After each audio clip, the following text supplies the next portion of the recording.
So we have some question in the chat.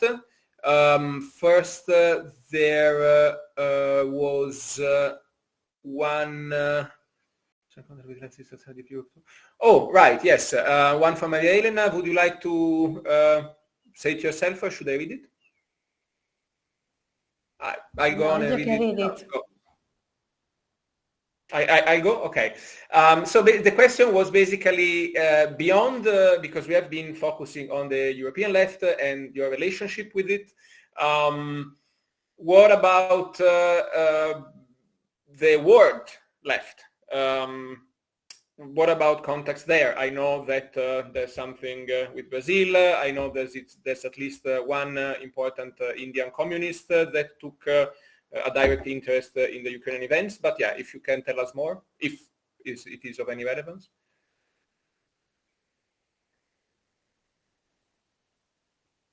Yeah, as Vlad mentioned before, and probably he can add because he is like responsible, the responsible manager for the international contacts. But as inside of Ukraine, we established like stronger networks, and we are growing them day by day with different groups and organizations, and like just new people join Sozialny Rukh without even knowing us like a year ago.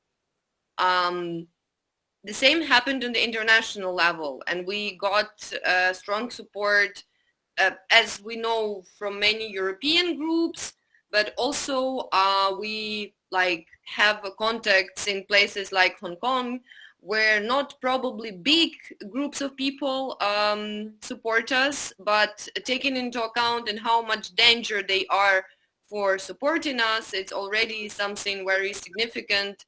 The same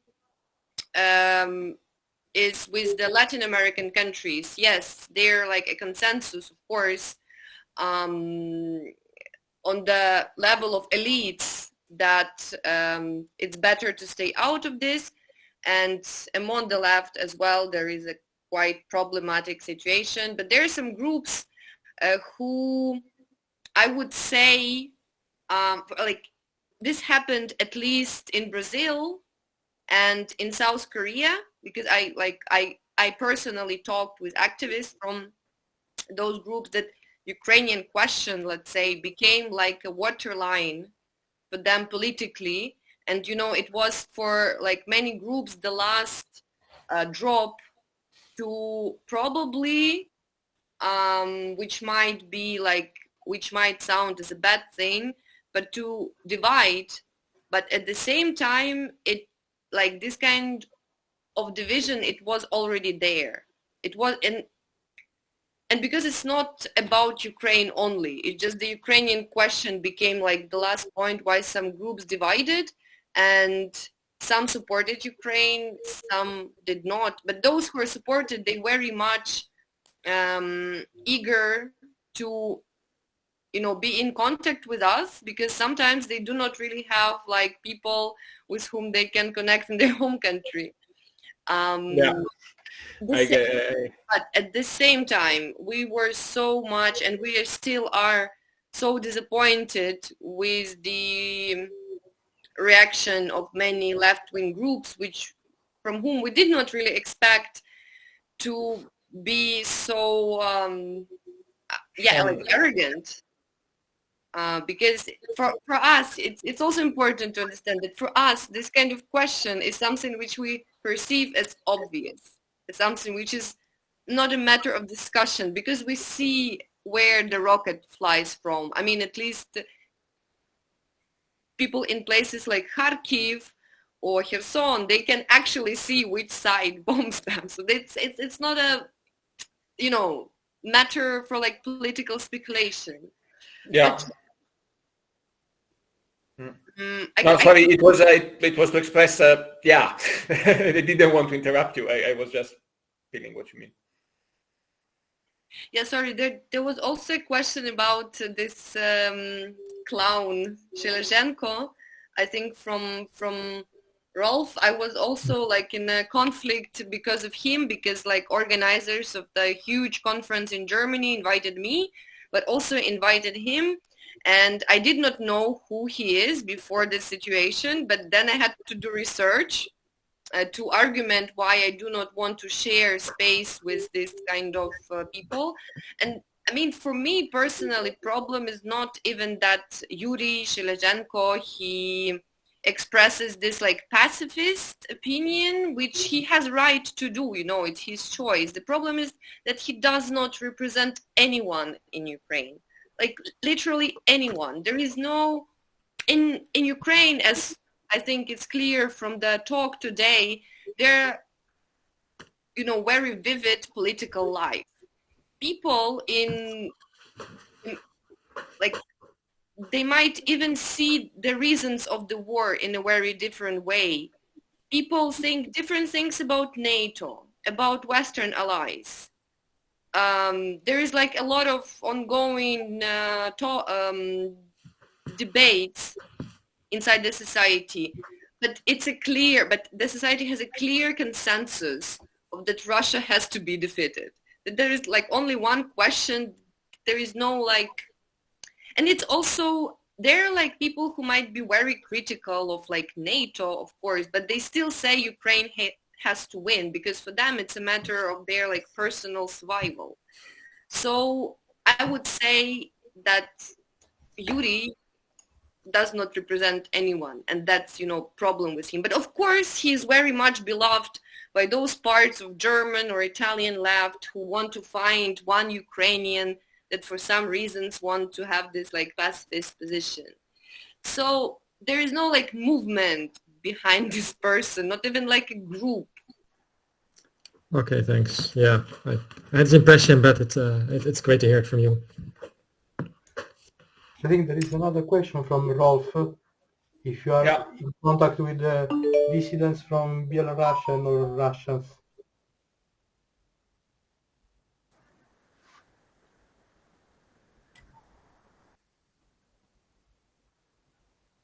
I can answer, but Vlad.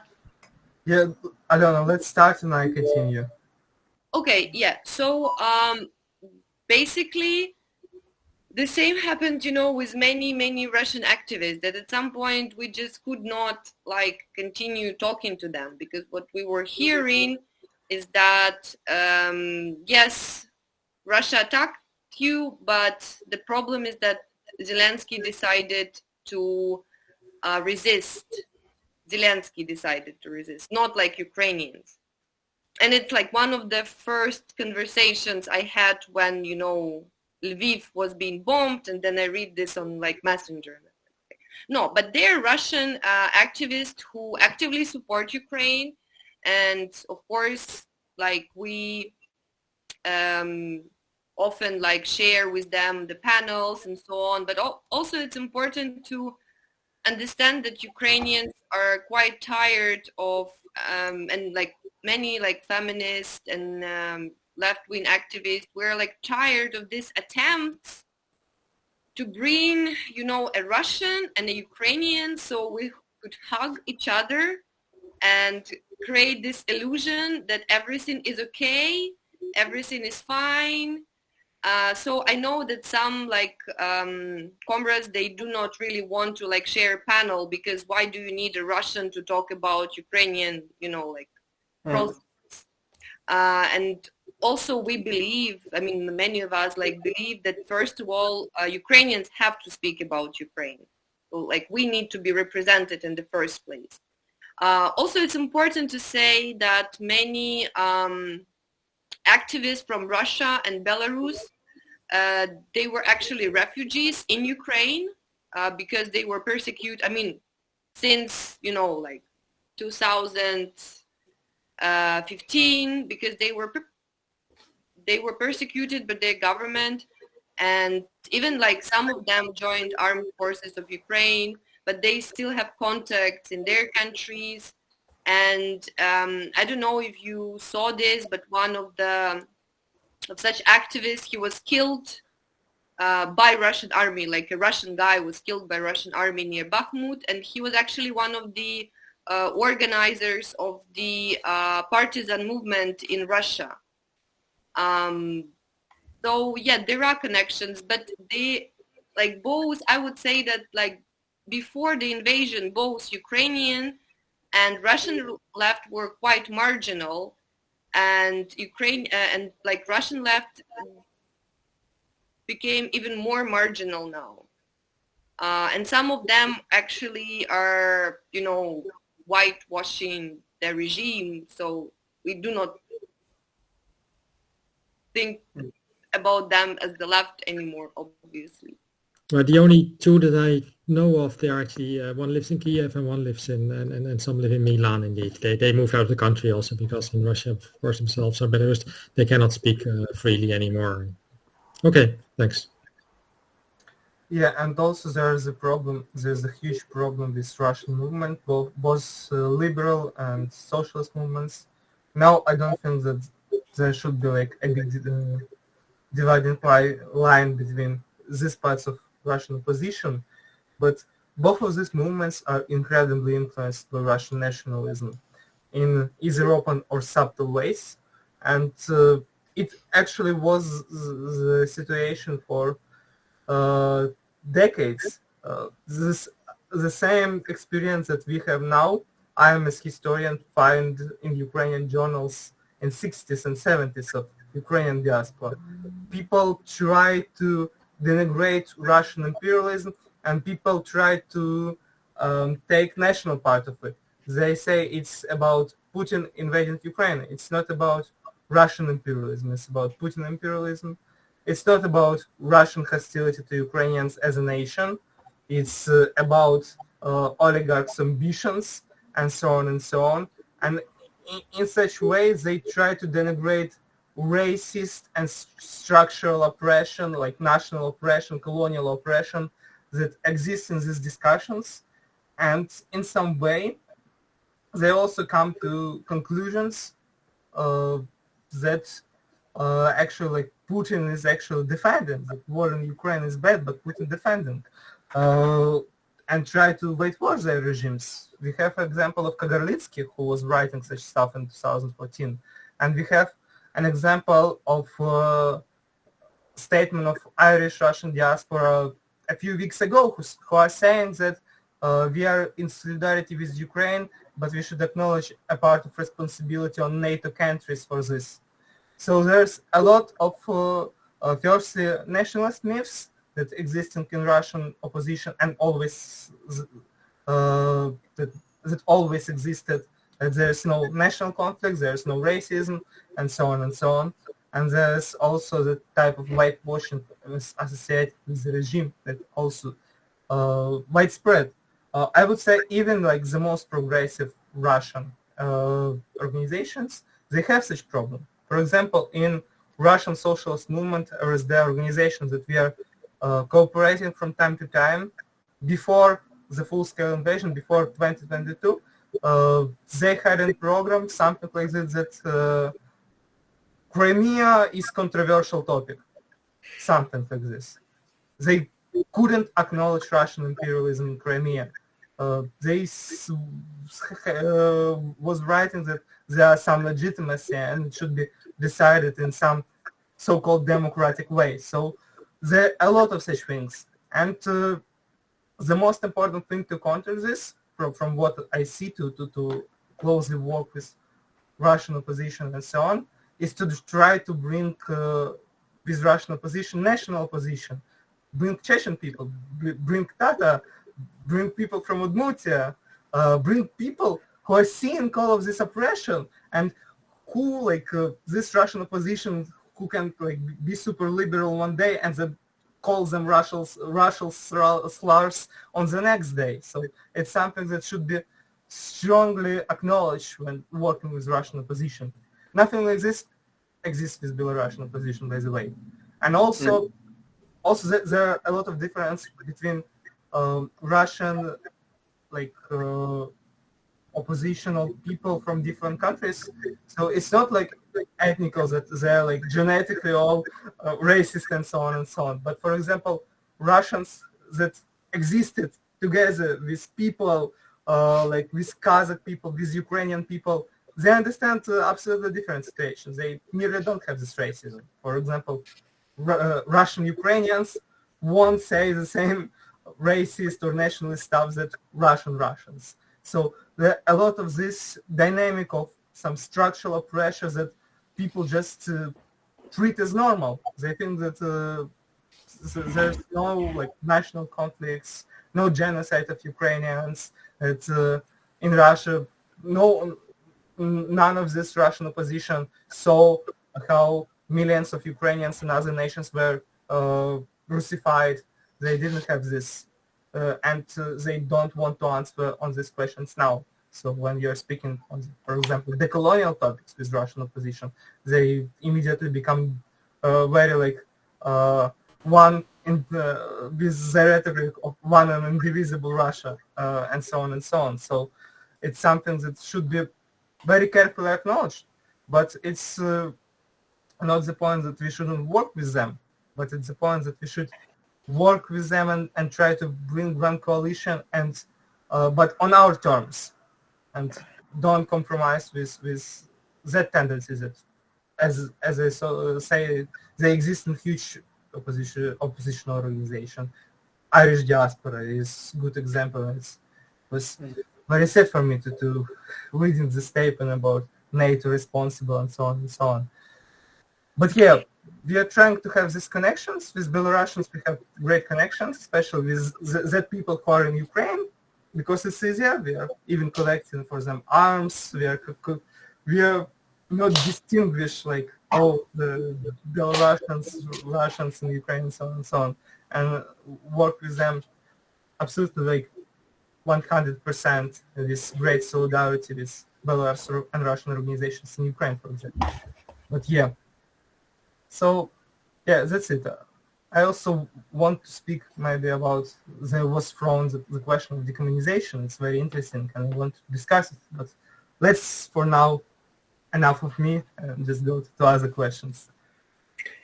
I mean, like, I just wanted to, like, practically say that Sozialny Rukh as a group from time to time cooperates with Russian socialist movement. But we do have, I mean, we know each other and we do have a lot of discussions. But but for us, you know, the clear cut is the armed support of Ukraine. So if people are on this side, we're like, okay, let's, you know, talk. Also, I mean, the media, doxa, like Spilne, so the Commons Journal, we're also in touch with them and like we interviewed them and we're in a good, let's say, relationship. And yeah, of course, the feminist anti-war resistance, and they are, I mean, mentioning of them is like connected to the question of Francesco, because basically they do a lot of this humanitarian work of helping Ukrainians who were deported or who need to like escape from the occupation through Russia. And we were also like cooperating like on this level of like humanitarian aid and so on. But of course but I would say that it's not difficult to communicate with Ukrainians who are in Russia for some reason. Why? I mean, because there were also like many cases of how Ukrainian volunteers were helping like people to escape from the occupation through Russia. The problem is, of course, with people who are, how you call it, we're in jail, but as you know, a lot of civilians were captured as soldiers. So like Russian army, they do not really distinguish that much between like combatants and non-combatants, and there are a lot of people who are in jail in Russia as civilians who were just trying to escape the occupation. And of course with them, it's very difficult to contact. But not recently, but there was, we have an interview on Commons for those who are interested with a guy, a teenager who was deported as a child, and was about to be adopted by Russian family, but then Ukrainian organization managed to help him to escape. So yeah, that's like the context.